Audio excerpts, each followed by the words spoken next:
Добро утро, добър ден или добър вечер, вие когато ще го гледате, за мен е добро утро. И къде се намирам?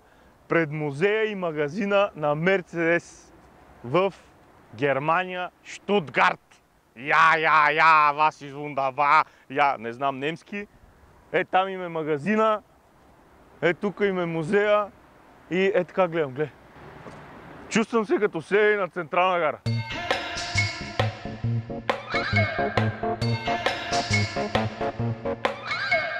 Влизаме в музей, първото нещо, което ни посреща, кое е AMG Мерцедес. Защото Мерцедес винаги са били официалните сефти кар на Формула 1. Тук са изложили последната и навсякъде из музея има такива. Мале, намираме се между 1, 2, има 3 асансьора, които изглеждат като космически кораби, трябва да скачиме нагоре. Много интересно. Ама скърца нещо. То няма на Мерцедес отзад да не му скърца втулките на носача. Това е тук подскърцва. С машина на времето съм сега. Къде ли ще се върна? При кончето. Всичко започва от коня. 4 по 4. Рошев, няма да го пипам, айде. Ето, коня движи се, спира. Тук слизаш от коня и го водиш. И коня е сам. Горе-долу нещо подобно като с колата. Това е първият автомобил, който виждаме. 0,75 конски сили. 0,75. 400 оборота в минута, 16 км в час. Един цилиндър. Това ще ходи да запали, ще отидем да го чуем. 650 оборота в минута.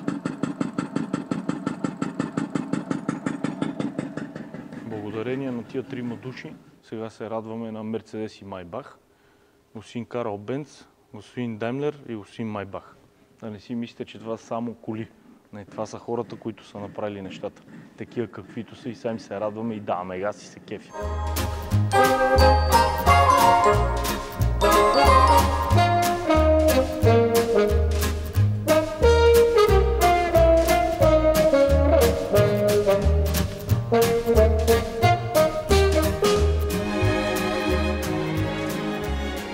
Вече нещата започват да стават по-сериозни, почват да приличат и на коли. Всъщност 1900-та година идват сериозните промени. Вече имаме мощен двигател, имаме нисък център на тежестта, вече имаме истински педали, сега верно, че имаме и четвърти.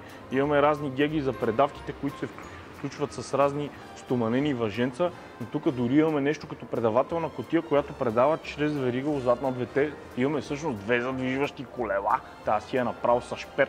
Резервуара се намира отзад. Нещата вече доста да почват наистина да придобиват вид на истинско нещо.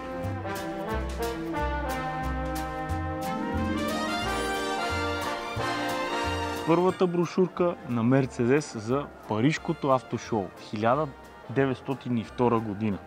Много интересно, хора, не може да си представите, това отзад дори е с двойна гума. Това е нещо между файтон, коляска и автомобил. Искам само да ви кажа, че още 1904 година е с лупи. 10 000 кубика почти, 60 конски сили, 80 км в час. 1904 година 80 км в час. Мерцедес 75 коня. 10 100 кубика, 75 коня, 95 км в час, 1908 година. Това са били много бързи. С-класата малее.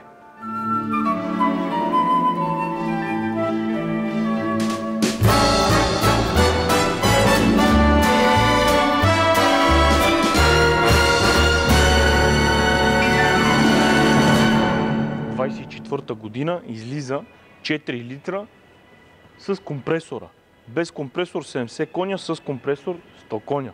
Тая прословута помпа, де се прави проблеми, де се е скъп ремонт. Това от тук са ни тръгнали проблемите с дизелите. От тук, да знаете. Ние вече отиваме в една от най-красивите ери на автомобилостроенето. Тук нещата наистина са красиви, просто не мога да кажем абсолютно нищо. 28 година Мерцедес Бенц 27 170 225. Спортен роудстър, 7 литра 170 коня. Вече имаме 192 км в час и се прави от 28 до 32 година. Наистина е яко. Ама наистина е яко. Обаче до него е едно от най-красивите неща, които всъщност някога съм виждал. Това е брутално яко, бе, хора. Mercedes-Benz 500 Special Roadster. 8 цилиндъра, 5 литра, 160 конски сили с компресора, 160 км в час. 34-39, 342 броя са направили. Ония се оказва, че е доста по-бърз, ама това е едно от най-красивите неща, дето съм виждал некога. Не виждал, виждал. Майко, уникално е, бе. Бате, искам да видите как е изработено. Това не е кола, това е произведение на изкуство. Моля ви се, бе, защо да ги правите вече такива, бе? Искам да видите сега какво е 4-местен кабриолет. Най-интересното е, че тук имаме осветителен фар, а от тази страна имаме огледало за задно виждане. Обаче то всичко е толкова лъскаво, че ти всъщност можеш постоянно да се оглеждаш във всичко. Дървена стъпенка. Тия как първия път са стъпили, бе? Едно време, за да караш такова нещо и да имаш, трябва да си наистина доста заможен. Искам да видите гумите. Мишлин. 6,50 на черта 700 по 20. Тогава са си карали с 20, бе.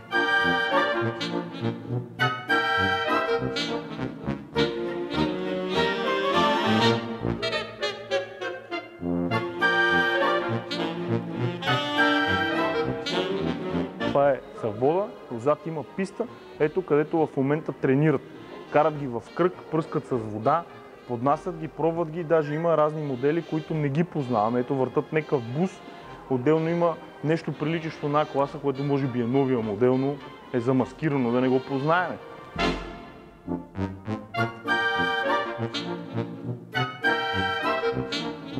Продължаваме спиралата на времето. Вече нямаме шаси като преди, а вече имаме купе.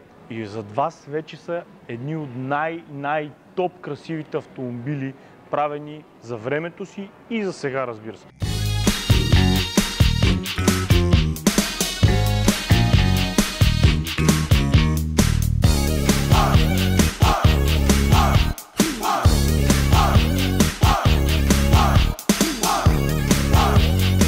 Това е 300 SL. Вече мотора се намира в автомобила, не като преди върху шасито. Имаме цяло истинско купе. 55-та година, Mercedes-Benz 300 SL купе. 3000 кубика, 215 конски сили, 250 км в час. Произведен са 1400 броя. Тук виждаме състезателната версия на 300 SLR. Тук вече обаче имаме 8 цилиндъра, имаме 3000 кубика, 32 конски сили, 290 км в час. 55-та година. 57 година, 250 км в час, 3 литра, 215 конски сили, 6 цилиндъра. Уникален, красив кабриолет. Кара си жигулата с 120 на пълна, аз и това минава с 250 покрите, а? Как става тази работа? Къде, бе? Къде пътища, бе? Явно хората започнали сериозно да пътуват с тия коли и с тия километри. Затова е тук около автобаните. Его е най-вероятно дедо му на S-класата. Няма пури, няма секове. 52 година Mercedes 300. 115 коня. 160 км в час, тия 130 карат, той са толкова е разрешено. Искам да видите откъде са излезнали миризливките. Ето, тук имаме 33 екстри в автомобилите. 17 екстра, искам да видите. 1950 година Борче миризливка. И тук вече ще видим нещо мега, хипер, гига, турбо уникално. Автовозче за Mercedes-Benz 300 SLR. Брутален състезателен автомобил, а това всъщност е Мерцедеса, който го е придвижвал. Изглежда супер странно и е мега яко. Значи, камиончето върви с Мерцедеса. Като отидеш на състезание и ти пристига с това.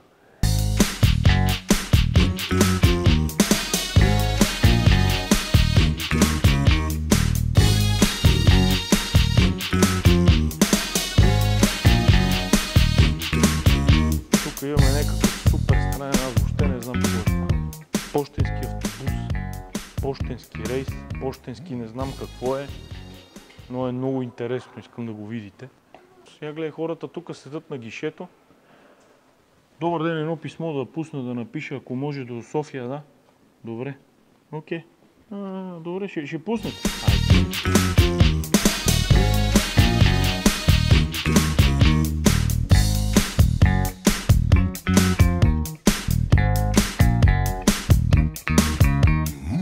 Какво става, момчета? Как е работния ден? Седнали сте тук? Да. Почвате, дават ви сигнал и директно челно към стената. Не се притеснявате, вие това работите. 60-те години, 70-те идва ерата на сигурността. Почват да се мислят IBS и въздушни възглавници, защото вече толкова много автомобили и толкова много катастрофи, че нещата отиват на зле. Това им е компютъра. Двама души седат в едни като кресла, искам да видите вътре каква технология има, какъв е то Мерцедес и как е набит с какво ли не. Връзка с предната кола и събира данни какво се случва. Сега е по-лесно с таблета, само Bluetooth ID.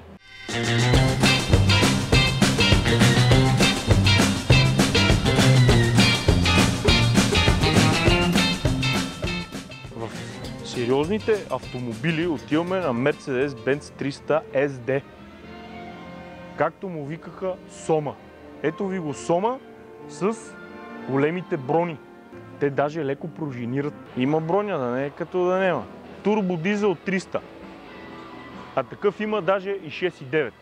Искаме това да го видите. Целият е гумиран. Много интересна муцуна има. Това е експериментален модел. V8 4.6 200 коньо. Много интересни фарчета. Глей, ето, изкараха го. Майко, чисто нов са, че го оженат. Ето го, челновате. Леле, и тия 4-мата вътре. Какво става отдолу? Мотор, скорости, кардани. Его то. Его е.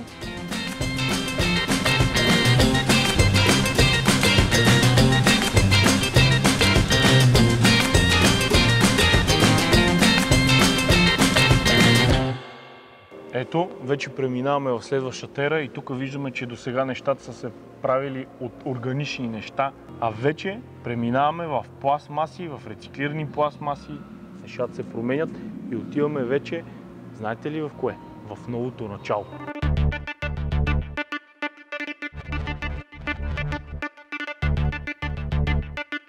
В 1981 година това, което са направили, е Mercedes Auto 2000. Това е едно представяне, където вече тук категорично се преработват вече двигателите да бъдат икономични, да бъдат автомобилите сигурни и да бъдат аеродинамични. Тук почваме с разни прототипи. 70-та година Mercedes-Benz 111. Малко отговаря като М1-то BMW-то, прилича доста, ама това поне е карано, това нещо не е осъществено. Mercedes-Benz F400 Carving. Много интересен. 2001 година са го измислили. 3.2 мотор, 218 като мотор го знаем, ама вижте колко интересна колата. Чисто SLK си е това да ти кажа, леко са му променили това само. Mercedes-Benz F700. 4 цилиндъра, 1.8, 240 коня, 5,3 на 100 харчел. Некъв супер иновативен. Mercedes-Benz F200. Imagination. Никога не съм могъл да си го представя, ще го видя на живо едно време във вестник Беда, ако си спомняте, имаше едни. Това го четох и го гледах и си струваше невъзможно. Колата е такава, че тя няма волан, а е с джойстик се командва. V12, 6 литра, 394 коня. Прилича малко на S-класа. Купе. Гледай как я кара този с джойстика, бе, с мустаците, бе. Гледай главата с мустаците кара, с джойстика е така, бе. Така го кара, бе. И гледай, имаш и да пръскаш на чистачките. Много странно нещо е това, бе. Ама не са го пуснали в производство, така си остана.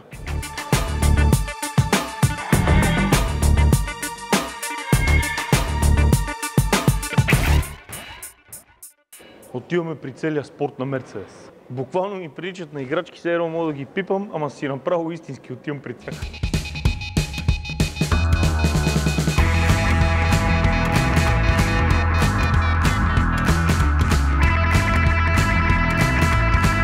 Как изглежда началото на тунинга. Така, тунинговаш каруцата, слагаш 14 коня от 1900 година и почваш да се състезаваш. После, тук си слагаш две резервни отзад си имаш. Не знам какъв е толкова. Питаме само, буташ бутони, то навигатора, как ги пуска. 27 коня, пак 1010. Тук нещата стават леко близко между самолет и кола. 1909, 200 коня, искам да го асимилират. 909 година. 200 конски сили, 228 км в час. Това само дет не са му служили крила. Отиваме тук, 24-та година. Почват вече малко по-да приличат на някакви подобни. Искам обаче да ги видите как са били облечени, защото тук купи имат. Само го пълни пилота с какво е бил облечен.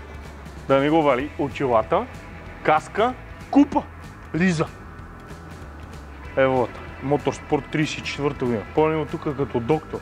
Наградата Орел, защото то е било близко между пилот на самолет, пилот на кола. Каската искам да им видите.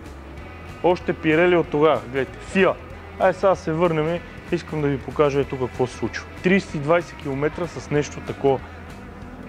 Не знам тия какви пилоти са били. А тук Mercedes-Benz 230S. 55 коня. Какво рали сте ходили вие? Искам да видите обаче 120 тройката. Кънтри ли е? 280 рали. 2.8 200 конила. Браво бе. И два камиона. По 1500 коня са. Доста сериозни. Ето го бе. Mercedes 190, 2.5, 16 клапана, Evolution. 373 конски сили. 300 км в час. Ето го. Тук що запали даже. Значи в музея това, което запали, го осветяват. 2013 имаме SLS GT3, 550 коня и завършваме 2015 година Mercedes AMG C63 DTM. Около 500 коня са написали. Като играчки бе.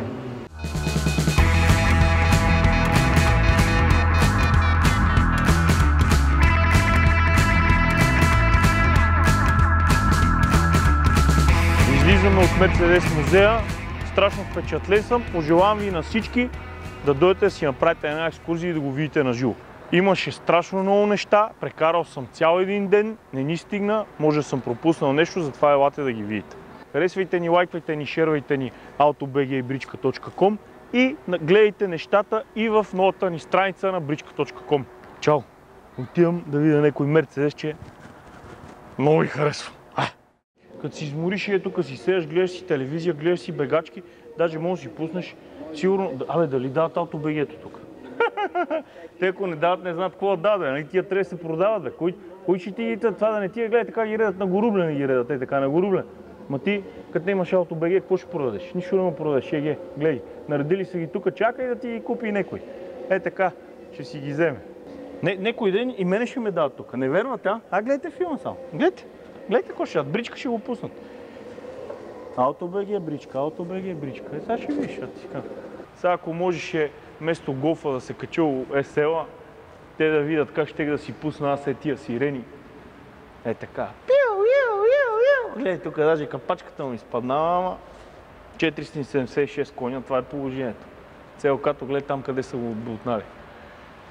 Ще си хода с тебе, вага джийка, това е. Тия добре, че не те биха тук Мерцедеса, джиите да видиш,